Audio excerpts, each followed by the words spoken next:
Hola a todos.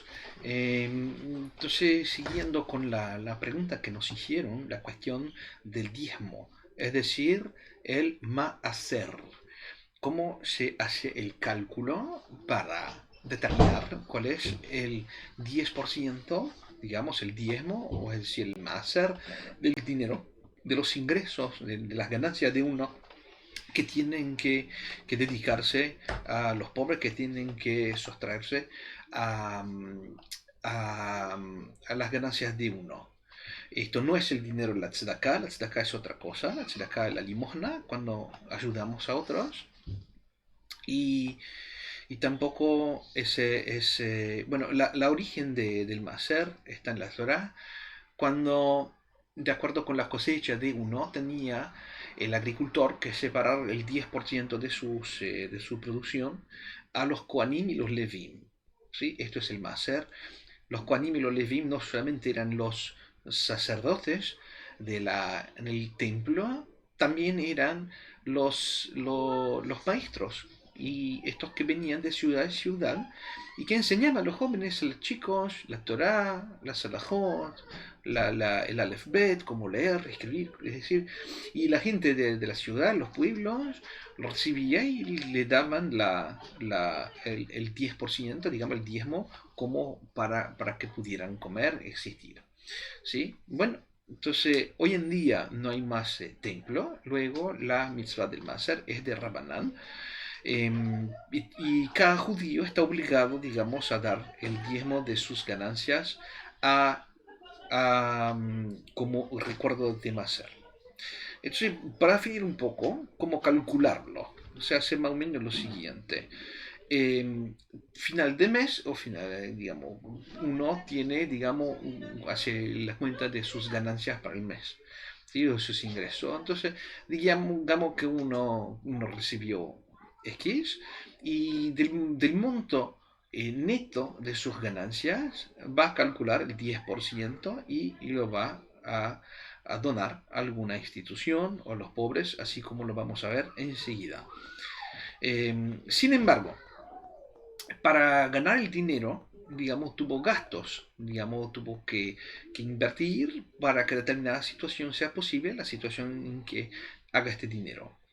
Luego, por ejemplo, alguien que tenga utensilios, herramientas, muebles o accesorios que sean necesarios para su trabajo, y que estos accesorios tengan un gasto, entonces puede incluir o deducir esto del montante neto y hacer el cálculo de su máser solamente basado sobre el total de la ganancia, deducida de los gastos que fueron necesarios para que tal ganancia fuera posible. ¿Sí? Sin embargo, lo que uno hace para comer, beber, vestirse, no hace parte de máser, porque independientemente de estas ganancias, uno tiene que comer, beber y vestirse. Ahora, uno que tenga la parnasá, es decir, que tenga mucha dificultad en ganar su dinero, tenga ingresos muy chicos, entonces en este caso puede usar estos gastos y deducirlos de la suma total para el máser. Otra cosa, por ejemplo, una mujer que trabaje, ¿sí? Y que tenga hijos y decide poner entonces sus hijos en una jardinería para cuidar los hijos. En este caso hay gastos, y digamos que sin poner sus hijos en la jardinería no tendría cómo seguir trabajando. Luego no tendría cómo producir este dinero. Entonces en este caso el costo de la jardinería lo podrá descontar del monto neto para antes de hacer el cálculo del diezmo. Sin embargo, si independientemente de este trabajo, de cualquier manera pusiera a sus hijos en la jardinería, entonces ya no puede descontarlo porque no está directamente conectado con el hecho de trabajar. Lo mismo si tiene un ayudante, una secretaria que le viene a diario o una vez, dos veces por semana ayudarla con las tareas de casa. Digamos, si no trabajara, hiciera sus tareas solas, entonces, y digamos, para poder trabajar es obligada a, a tener a alguien que le venga una vez por semana por ayudarla con las tareas de casa. Entonces, en este caso, podrá descontar este costo del monto total neto, y lo que se quedará es lo que hará falta calcular los 10%. Ahora, si de cualquier manera tiene este ayudante que le venga una vez por semana, 2 veces por semana, independientemente de que trabaje y que no trabaje, entonces esto no se podrá descontar del maaser. Los impuestos que se pagan para el alcalde, digamos, no pueden deducirse la suma del monto de ingreso, ¿sí? Con la excepción de esto que tenga mucha dificultad en hacer su parnasá, que sea pobre, digamos, y que tenga ingresos muy modestos. Entonces, en este caso, también podrá considerar sus impuestos como parte del máser. Ah, el desplazamiento, lo que hace falta uno para ir y venir y volver de su lugar de trabajo, pueden deducirse de la suma ganada. Es decir, autobuses, todo lo que sea necesario para el trabajo. La nafta para el auto, los papeles, el teléfono, los encargos, muebles, alquiler, arrendamiento del lugar de trabajo, impuestos sobre el arrendamiento, todo esto podrás descontarlo de la suma de los ingresos netos para hacer el cálculo del máster solo después de descontar todos estos gastos. Lo mismo con uno que se desplaza para el trabajo, por ejemplo, que tenga que pagar hoteles y consumos durante el trabajo que hizo, digamos, del viaje que hizo para el trabajo. Esto dentro de una lógica, no estamos hablando ahora de uno que toma un hotel 5 estrellas cuando podría estar en un hotel de 2 estrellas y tener más o menos lo mismo. Ahora, uno, por ejemplo, que su trabajo le exige que esté en un hotel 5 estrellas por alguna razón, por razones políticas, entonces sí lo podrá considerar. Ahora, lo mismo con un auto que se habrá adquirido para el servicio, un auto de servicio para el trabajo, un camión, una carreta, un auto, todo esto, digamos, sin exagerar el precio, todo lo que sea necesario, ahí sí. Ahora, si de cualquier manera tendrías este auto, que trabajaras, que no trabajaras, entonces no lo podrá descontar del monto total, de lo cual se va a deducir el diezmo, el maaser. Seguros que se hizo por el trabajo, todo esto se puede contar, pero no, por ejemplo, un seguro de vida o seguro de casa. ¿Sí? El impuesto de renta, el masajnasá, ¿sí? Puede deducirse la suma y cuando si recibes algún tipo de restitución de los impuestos, como suele pasar, entonces si puede recibir de vuelta. Incluso acá en Israel, todas las instituciones de caridad que reciben el dinero de Maaser, en general te dan un comprobante de donativos y luego podrás descontar todo esto del impuesto de renta. Ahora, esto dicho, ¿a quiénes tenemos que dar el Maaser? ¿Quiénes son estos que serán el depositario del Maaser? Entonces hay un orden de prioridad. Primero de todo y más importante, Pidyon Shvuim. Es decir, cuando tenemos judíos, ¿sí? Que están encarcelados o que están prisioneros, entonces hay que libertarlos. Entonces en este caso vamos a incluir a alguien que esté en peligro físico. Vamos a incluir estas chicas judías que están esparcidas entre los pueblos árabes y que hay que sacarlas de ahí, ¿sí? O cuando a una de ellas, ustedes saben, algo con unas 30.000 chicas judías que viven entre los pueblos árabes, algunas de ellas con hijos, todo más, en algún momento nos llaman, nos piden, porque ya no pueden más salir, nos piden que vayamos a sacarlas de ahí. A veces logramos sacarlas todas con los hijos, a veces no logramos, y esto los policías no pueden intervenir. Luego, estas asociaciones como Leavá y Yad Leahim es una gran mitzvah, y este es el primer objeto de nuestro máster. Luego, alimentar los hambrientos y ayudar a los pobres y los enfermos. En este cuadro vamos a incluir también la visita a los enfermos, Bikur Jolim, la invitación de pobres para comer en la Achnasat Orchim, estos que no tienen lo que comer en Shabbat, que los invitamos, ¿sí? Después, ayudar a casar los pobres. Por ejemplo, Hatán y Kalá, novios y novios, que sean huérfanos o cuyos parientes no pueden ayudarlos, son considerados como huérfanos en este momento porque no tienen apoyo. Entonces, en tal caso, es una misma ayudarlos a casarse. Y bueno, después ayudar la sinagoga, estos que estudian la Torá, la sinagoga de tu barrio, que frecuentas, muchas veces hay gastos de todo tipo, electricidad, agua, entonces alguien tiene que pagar, entonces darle dinero a la sinagoga es una gran mitzvah. Ahora, hay veces, hay momentos en que tienes que decidir entre un lado y otro lado. Por ejemplo, la mayor parte del máster, en todo caso más de la mitad, vamos a tratar de darlo a estos que estudian la Torah o al estudio de la Torah. Porque como dijimos, el máster originalmente era destinado a los Kohanim y a los Leviim, que venían a investirse en el estudio de la Torah y enseñar la Torah a los demás.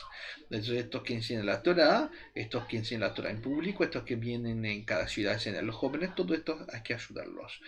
Ahora, si en tu familia tienes un pobre, un judío pobre, que tenga un enlace de parentesco con nosotros, prioridad, darle el dinero a tu pariente, a tu familiar judío pobre. Si cada familia cuidara de sus pobres, entonces la situación estaría bastante mejor. Cuando posible, ¿no? Por supuesto. Pero, y después, si tenemos que elegir cómo ayudar a la Torah, hay diferencia entre ayudar a un Talmud Torah para niños y un Kolel para grandes. Entonces, lo mejor es ayudar el Talmud Torah para los niños, ¿sí? Es más elevado. Después, si tenemos que elegir de darle dinero de la tzedakah al estudio de la Torah o a pobres con quienes no tenemos enlaces de parentesco. Entonces, vínculos de familiares. Entonces, si no tenemos vínculos familiares con estos parientes, o entonces sí son pobres, pero no están hambrientos. Son pobres porque son pobres. Entonces, en este caso, y no son nuestros, no tienen vínculo familiar con nosotros, entonces lo mejor es darle el dinero al estudio de la Torah, a la yeshiva, a la sinagoga, al Bet Midrash. Ahora, si vamos a construir tenemos dinero, por ejemplo, un presupuesto para promover la construcción de una sinagoga o de un establecimiento en que se va a estudiar la Torah. Lo mejor es el lugar donde se va a estudiar la Torah y después luego la sinagoga. Porque donde se estudia la Torah se supone que también se podrá hacer todo lo que se hace en la sinagoga y adentro. Muchas sinagogas acá en Israel están vinculadas a escuelas de Torah, Bate Midrash. Ahora, si te solicitan, por ejemplo, contribución para la construcción de una nueva yeshiva, y ya existe una yeshiva en el lugar, funcional, buena, con muchos alumnos, que también pide tu contribución. En este caso, mejor contribuir con la sinagoga que ya existe. Y después solamente darle a una yeshiva que todavía no existe, incluso porque no conocen esta que ya existe, que ya tiene éxito, y esa que todavía no existe, que no estamos seguros si tendrá éxito o no. Luego, si hay que elegir, por ejemplo, entre el mikve y un establecimiento donde se estudia la Torah, es sabido que el mikve es la base de la vida judía. Shabbat, Kashrut, Nida, las leyes de la pureza familiar. Entonces, en tal caso, el mikve es de utilidad pública, mejor al mikve, porque sin esto no tiene la mitzvah de la Nida. Ahora, si en el lugar hay un mikve que está en determinada distancia, se puede llegar sin que exista peligro de haverá. Entonces, en este caso hay que darle dinero al Talmud Torah. ¿Sí? Si la mikve está muy distante y acá la gente pierde el tiempo, 1 o 2 días para ir a la mikve, bueno, todo esto está mal, entonces hay que darle dinero a la mikve. Si tenemos que elegir entre darle dinero a la sinagoga y a los pobres, entonces, digamos, si no hay sinagoga en el lugar, entonces tendremos que darle dinero a la sinagoga. Porque, pues, si a partir de la sinagoga habrá una kupat tzedakah, la gente dará el dinero a la tzedakah a la sinagoga, este dinero, al final de cuentas, irá a los pobres y la sinagoga va a concentrar toda la tzedakot en un lugar y será mejor para ayudar a los pobres. Ahora sí, si ya existe una sinagoga y los proyectos son de construir una segunda sinagoga o mejorar la primera, ampliar sus espacios, decorarla, mejor ayudar a los pobres que están en condiciones difíciles. Y bueno, la pregunta que se hizo es la siguiente. Si puedes, por ejemplo, juntar todos los meses el dinero del máser hasta que tengas una suma respectable y después comprar un libro de Torah. La respuesta es no, puesto que el dinero del máser pertenece desde el principio, desde ya, a los pobres que lo recibirán o a estos que serán depositarios de este dinero. Luego, no podrá acumularlo hasta que tengamos la ocasión. Digamos, hay que darle todos los meses. Ahora, si en la situación ideal vivieras en un lugar en que no hay pobres, todos están bien, Baruch Hashem, y que exista sinagoga y que no tienes a quién darle más hacer, lo que puedes hacer es acumularlo hasta que tengas la ocasión de darlo. Ahora, una mitzvah a que uno está obligado de cualquier manera. Por ejemplo, tefilín, talit, mzuzá, sukkah, el vino para el kiddush, vino de la Abdalá, matzot para Pesach, arbat aminim. Esto de cualquier manera tienes que comprar, no pueden incluirse en más. Uno que tenga una situación difícil, ¿sí? Podrá usar este dinero para estos fines siempre y cuando, digamos, desde el principio ya decidió así, como una condición, y que no tiene medios para cumplir esta mitzvah de otra manera. Por ejemplo, en un etrog puedes comprarlo por 50 shkalim, puedes comprarlo por 500 shkalim. Ahora, si necesitas un etrog de 500 shkalim cuando sos pobre, no tiene mucha lógica. Ahora, por ejemplo, si vas a comprarte un par de tefilines y el par básico cuesta 1200 shekel y no vas a usar el dinero de Maser para comprarlos, pero sabes que si añades 600 shekel tendrás un par de tefilines bastante mejor, meudar, con todos los detalles. Entonces, la diferencia de precio, esta sí la puedes descontar de tu Maser, ¿sí? O por ejemplo la casa de estudios, si tiene una escuela en tu barrio, una escuela pública en que tus hijos pueden estudiar, pero hay una escuela mejor en otro barrio y cuesta una diferencia de precio. Entonces puedes ahí, con el Maser, puedes pagar la diferencia de precio para que los estudios sean de mejor calidad. No se puede usar el Maser para Matnot Levionim de Purim, porque es una misma aparte. Para las caparot de los 10 días de penitencia, hacer Yameachuvá, no se puede usar Maser. Sin embargo, el Kimja de Pisja se podrá usar para Maser, porque esto es una mitzvah de darle dinero a los pobres. Ahora, esto, por ejemplo, que puso una condición: si yo hago tal transgresión, le daré dinero de tzedakah. Y transgredió, no lo puedes hacer con el dinero del Maser. Y lo mismo, si se hace un tikkun, si digo lo siguiente: para reparar mi falta voy a hacer un ayuno y luego le doy dinero plata de acá, no lo puedo hacer a partir del Maser. Ahora, el Maser sí se puede dar a estos que hacen kiruv rejukim, a estos que están ocupados en lekarev, en acercar a los judíos de la Torah. Si uno quiere comprar tefilín a su hijo, ¿sí? No lo puede hacer con el dinero de Maser. Pero si tu situación es difícil, entonces podrá darle un par mejor de tefilines y la diferencia de precio entre los tefilines básicos y los mejores tefilines lo podrá sacar de su maaser. De la misma manera, si uno vive afuera de Israel, puede pagar el billete de avión con el dinero del maaser,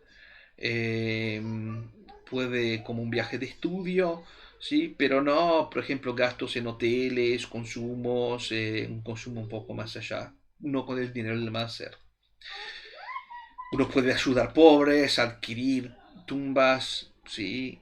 Pero no podrá adquirir su propia tumba con el dinero del máster o esta de su esposa o de sus parientes. Shalom, lo alejem, lo aleno.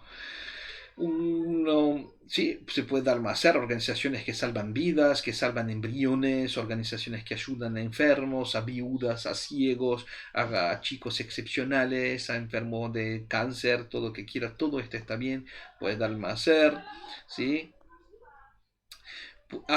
Un detalle importante, puedes también dar el dinero del macer para no transgredir un pecado. Bueno, un ejemplo es que, por ejemplo, si estuvieras en una fiesta en verano en Punta del Este y entras en un bus y están todos en traje de baño y todas las chicas, y bueno, y no tienes tanto dinero para agarrar un taxi, entonces puedes pagar el taxi con el dinero de Maser. Eh, sí, lo mismo con la escuela, puedes pagar la diferencia de precio entre dos escuelas para tu hijo. Alguien que tenga la situación económica difícil puede usar el Maser para pagar la escuela de sus hijos. Puedes pagar un maestro particular para ayudar a sus hijos en sus estudios, ¿sí? Pagar el Maser, una yeshiva, ¿sí? Pero mejor ya poner la condición de antes. ¿Sí? Lo mejor es pagar el precio total sin sacarlo de Maser, pero esto si uno está en condición económica difícil, es importante que sus hijos estudien en la yeshiva. Luego, si escribe un libro de Torah con el dinero de Maser, si puede donarlo. La respuesta es, si no hay libro de Torah en el lugar, entonces una mitzvah pública puede usarlo con el dinero de Maser. Si ya hay un libro de Torah con el dinero público, no lo puedes usar con el dinero de Maser. Ahora, si ya escribiste un libro de Torah, puedes escribir un segundo libro de Torah con el dinero de Maser. Pagarle para subir a la Torah. ¿Sí? Y todas las mitzvot de la sinagoga. Ptijat Aaron, abrir el Aron HaKodesh, Akba'a, levantar el libro de Torah, Glilá, todo esto que en general pagamos algo, entonces sí se puede. ¿Y por qué? Muy simple, el dinero va a la sinagoga de cualquier manera.